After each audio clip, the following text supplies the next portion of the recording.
You're listening to the Spicy Dividend. Hello, everyone, to another episode of the Spicy Dividend podcast with your host, Scott. I hope you are enjoying your lovely Tuesday. I had a very adventurous day today, most connected to sports betting. We'll get a little bit into that in today's episode. So, should be a very interesting episode today. I'm going to cover a wide array of topics. Hope you enjoy it. Let's get started. And they're off. All right, so this first section of the podcast is going to be a little bit interesting. So, you see the title of the podcast, or inside the title of the podcast, is the Compound Interest Experiment. So, a lot of you know me formerly as Dividend Grinder, and I changed my name to Degenerate Dividends. And the reason I changed it to Degenerate is because I absolutely love gambling. Gambling a hell of a lot. A lot of my discretionary income goes to gambling, very sadly, or very fun in my case. But it led me to do this experiment, and I called it the Compound Interest Experiment. I announced it on Twitter. It's pretty much already over because I'm an idiot and went too aggressive. But basically what it is, in the sports betting world, right? A 10% yield is terrible.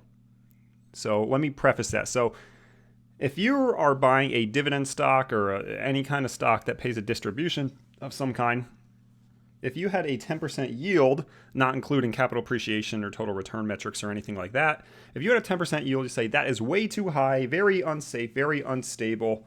If you had 10% capital appreciation gains for the year, that's pretty solid. No one's going to complain about 10%. S&P 500 average is what? Like 8 to 9% range. So if you got 10% capital appreciation, that's awesome. Yield would be expensively terrible. But if you had 10% total returns for the year, that's pretty good. Sports betting. If you made a $100 bet to win a profit of $10, so that's a yield of 10% on your investment, your $100 investment, that is a terrible bet. That is a terrible return. It is a sucker's bet because, look, sports, everyone's human. Things happen. You can have injuries. You can have weird things with the weather, weird things with the arena. Maybe the home team just gets a boost out of nowhere. You know, look no further than the Evansville-Kentucky game. Kentucky was the number one ranked team in basketball, and they lost to unranked Evansville. Nobody even knows where Evansville is, yet they beat them. Things happen. So 10% yield in sports betting is terrible. But I wanted to make an experiment. So just take the 10% because when you take 10% yield in the sports world, at least on one bet, going bet by bet individual basis, they are heavy favorites, which means they should, theoretically, if you're taking a 10% yield, they should win that game 90% of the time. And pretty much everyone would love 90% odds of winning on every single bet. So the experiment was start with $20, put it on a team that is getting odds of around a 10 to 20% return because they're going to be heavy favorites. If I win that bet, say it's $20 and I get 10% exactly, I'll round up the account to $22. Take the $22 and once again, put it in a 10% to 20% payout for whatever team or sport or person you're betting. 20 goes to 22, and then that goes to 24.20, and so on and so forth. You get the picture. You just bet the whole time. Basically, you're getting 10% returns really expedited. So much to the point where I turned $20, starting on Saturday morning, $20, I turned that into $187 by Monday afternoon. So in a little over 2 days, I turned $20 into $187, more than 9 times the original investment. So absolutely awesome returns. What am I getting at here? So there's a lot of focus on yield over time, yield on cost, right? But I would like to remind everyone, and this goes back to my last podcast, maybe it was 2 podcasts ago, where I argued about, monthly dividend stocks can be superior as long as they're quality to quarterly stocks, because speed is huge. Speed is absolutely huge, right? Speed relates to time, and everyone knows that time in the market is the most important thing. But if you can speed the process up, get that compound interest going even further and faster, you're going to be ahead of the curve. And that's why I am a heavy monthly investor, right? Over 90% of my holdings, and I own about 41 holdings right now, over 90% of them pay monthly. And you just see the process get sped up dramatically. And I make the argument over and over. Everyone say, oh, all these monthly payers, they're garbage. I challenge you to look at my portfolio and pick out a position that's garbage, because they're not.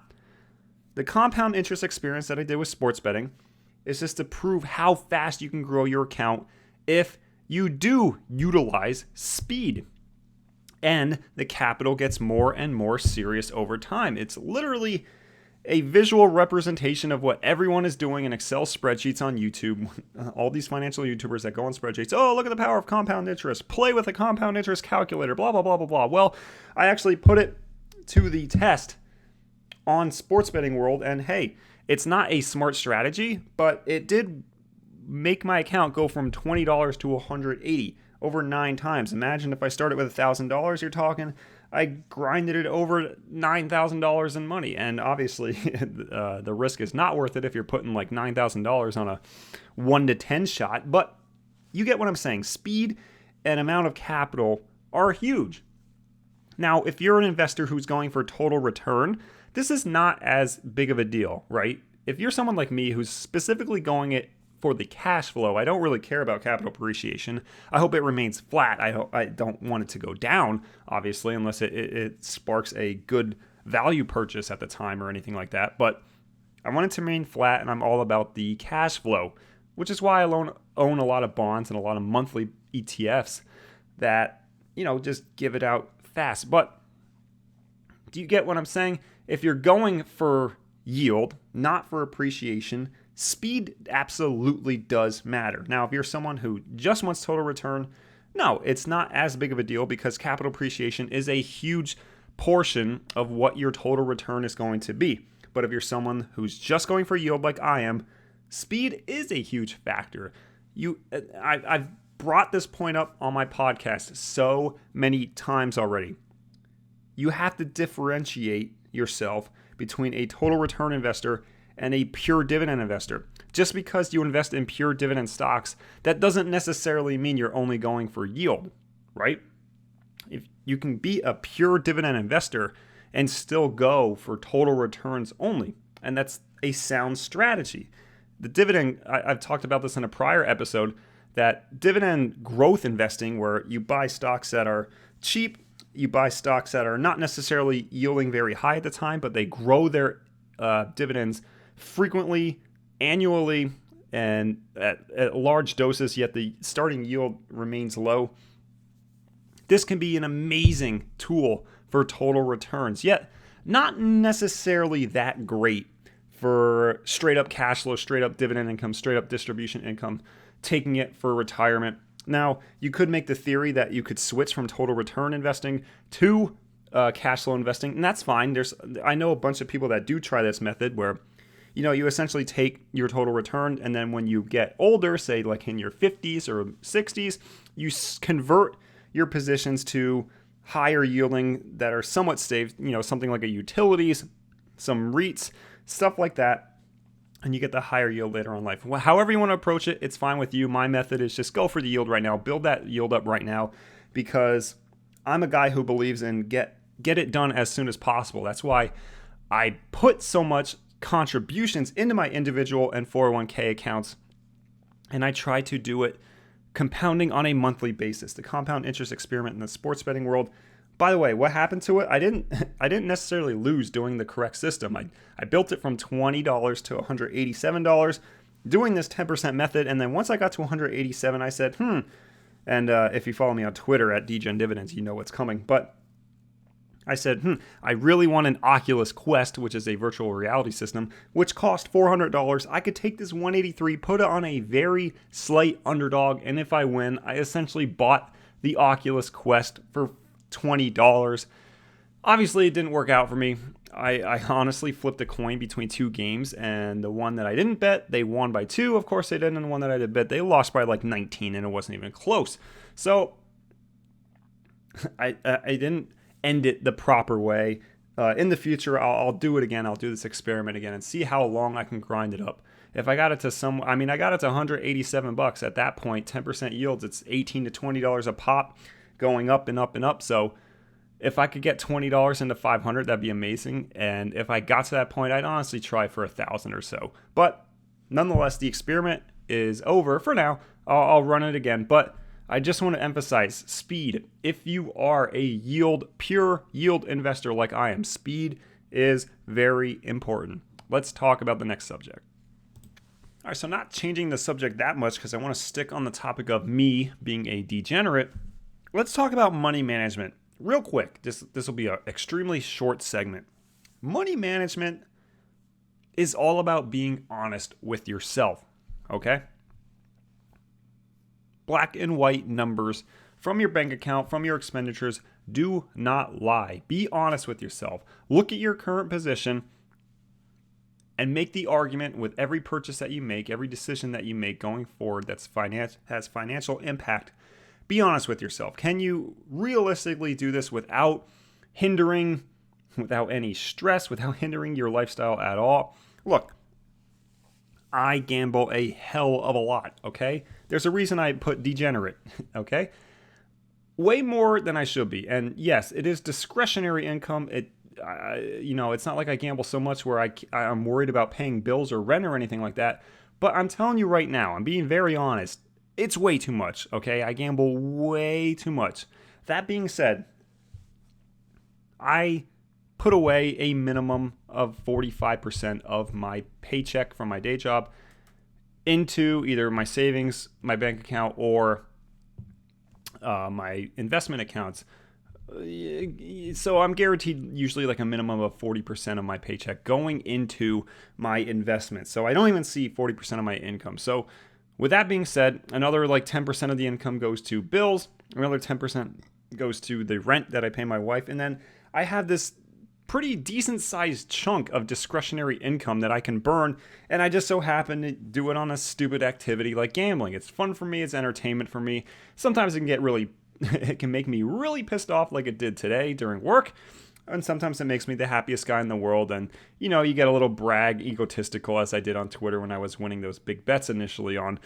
I'm not betting nearly those amounts. I'm not betting $1,000 a pop anymore. Those days are gone, at least until far in the future when I have a little bit more income. But that being said, I'm realistic with myself, and I'm starting to realize you're spending way too much money gambling. Yes, you're saving a hell of a lot of your income, and after you spent this much on gambling, your account is still I'm saying your bank account, your checking account is still fine, but it's not anywhere where it used to be. It's not ideal. It doesn't give you a feeling of security, even though I have an emergency savings and all that stuff. I don't like having this amount of money in my checking account, especially with Christmas coming up, the holidays coming up. I'm going to be burning a lot more money than I would like to, but it's the season of giving, and I love giving gifts. So you have to be honest with yourself, and I'm being honest with myself. I got to cut back, okay? I can still bet and enjoy it and, analyze and handicap all these basketball, football, hockey games. I can still handicap, bet, and enjoy it, but I got to cut it back a little bit. I got to be honest with myself, and that's what I'm trying to relay to you. Just be honest with yourself, with your finances. If you're one who's buying new shoes and new clothes every single week, and you're only putting like $10 a week into your portfolio and your savings, or you're absolutely loaded with debt, be realistic with yourself, okay? Your future self will thank you. And I'm not saying to live like an absolute tightwad like I do. I gamble and then I eat pasta and cereal every day. Not exactly a valid lifestyle that you have to live. What I'm saying is just be smart, be honest with yourself. Your future self will thank you. And I had to be honest with myself in terms of perspective. When I'm 39 years old, I'm 28 years now. When I'm 39, going on my 40s, I'm not going to look back into my 20s and say, man, I'm so happy that I was sports gambling. I remember all those fond memories of sports gambling when I was like sweating at my work desk at work betting ATP Challenger Tour tennis matches that I barely know anything about. I'm not going to look back and say, man, I'm so fond of those memories. No, I'm going to remember, getting married to my wife, a lot, big milestone events. And to be honest, I want more milestone events. I don't want to recollect on my life and just be like, man, I was a pure pathetic person who spent money on stupid things when I could have spent it on things that'll be way more memorable events and trips and, the whole millennial spiel that, going somewhere is better than owning something. But that being said, this whole purpose of this segment, just be honest with yourself when it comes to personal finance. All right, let's get into the next topic.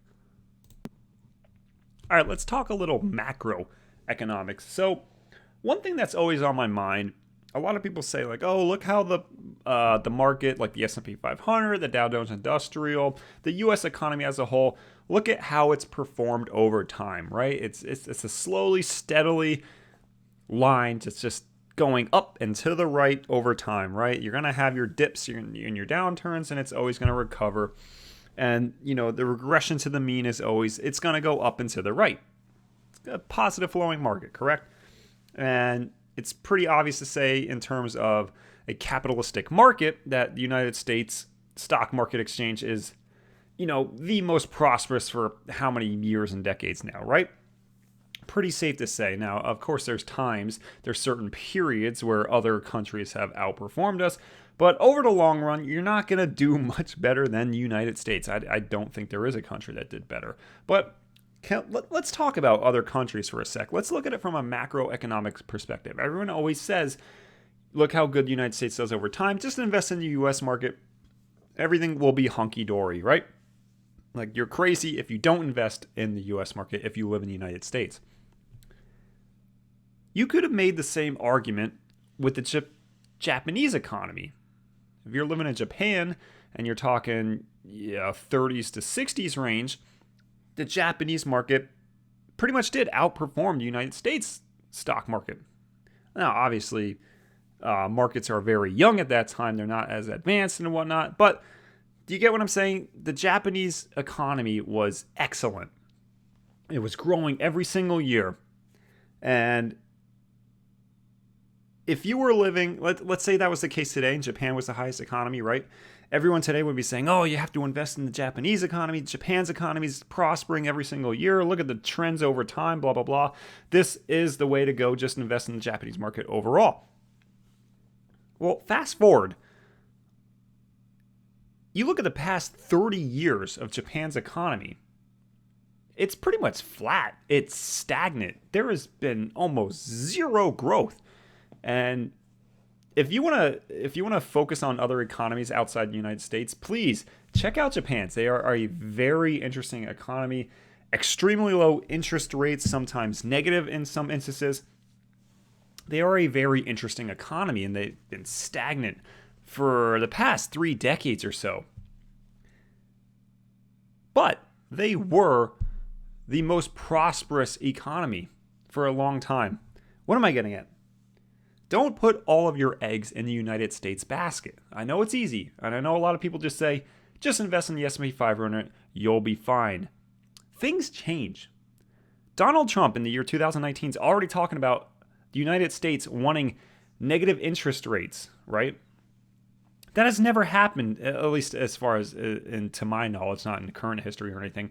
Correct me if I'm wrong, but negative interest rates have never happened in the history of the United States. You don't know how the economy is going to react. You don't know how the American public's going to react, how the market in general is going to react, how the algorithms are going to react to this stuff. You just don't know what's going to happen in the United States in the future. You have no idea if the S&P 500 is going to continue its annual rate of return of like 8 to 9% every single year going forward for the next 200 years. You have no idea. Things could change like that, and it kind of did happen that way for Japan and a lot of other economies, right? Simply a macroeconomic perspective that, and this is so true for horse racing, past performance does not indicate future or dictate future results, right? This is true for pretty much every single thing in life. Past performance does not dictate future results. Why would the stock market be any different? Just because it has been, the United States as a whole has been trending up for how many decades now, that doesn't mean it's going to happen in the year 2050. We could be like Japan, where we just stagnate. And, look at the PE ratios of a lot of these companies right now. And everyone says like, oh, we'll just go into recession and then we'll head back up. Well, if we go negative interest rates, we are abandoning one of our best tools for getting out of a recession, which is lowering interest rates. And if we go negative when the economy is doing, pretty fine, unless there's some troubling backstory here that Trump wants to lower it so badly, the economy is not doing terrible where you need to lower these interest rates or anything to negative. Definitely not at this point. But things can change and things happen. And you don't know policy-wise with politics what's going to change in the future. You just don't know. So it's dangerous to put all of your eggs in the United States basket. No, I'm not saying, because I'd be hypocritical if I said like you need to put like 30% of your portfolio in like emerging markets outside the United States. I probably have about 5 to 10% international exposure, where I'm pure international, no relation to the United States at all. But I'm saying it's very dangerous if you just leave it in the United States. Okay? Yes, I know. We've had such a prosperous economy these past 100 years. I know the market hasn't been around that long. Well, it sort of has. But anyway, I know it's easy to just hop on the roller coaster, go for the ride, and it just goes up and up and up and up, and that hill only goes down a little bit, but it keeps going up and up and up over time. You don't know if that's going to happen in the future. Just be prepared. Have your portfolio ready for everything. The Ray Dalio's all-weather portfolio, but have some international piece in there, and just keep in mind that the S&P 500 is not perfect, right? It could stagnate for years in the future. We just don't know. No one can predict the future. But if you look at the history of other economies and how they've been versus how they are now, take a close look at what they're doing with interest rates. Take a close look at what their economic policies are now versus what they were. Things change, right? And so far, the United States has been on a miraculous streak where it's just an awesome economy, but things could change. It's just something to keep cognizant of, I would say. Not something to really fear, but it's something that could absolutely happen in the future. All right, let's get into our final subject. All right, so I take a lot of heat because, at least I did take a lot of heat when I was on the YouTube. When I was in my prime for uploading YouTube videos, I took a lot of heat because I invested in an individual brokerage account rather than a Roth or some kind of tax advantaged account. And first of all, let me just say that, after marriage, I'm pretty much at that income threshold. I can thank my wife for that, where I can't really contribute to a Roth. Yes, I know there's backdoor ways of contributing, but I'm not interested in that. Anyway, I got a lot of heat because obviously all my positions are yielding, and a lot of them are unqualified. That changed a little bit over time with my portfolio. A lot of them, there is qualified dividends now, but nonetheless, a lot of them are still unqualified, so I'm paying ordinary income on these dividends. So I would take a lot of heat saying, what are you doing? Why aren't you investing in a Roth? Why aren't you investing in something that's tax advantaged where you're not paying so much tax on this? You're not getting penalized for it. Let me just say, okay, and obviously this hasn't affected me, but it affects a lot of people out there, especially new beginners. Don't let taxes scare you from investing.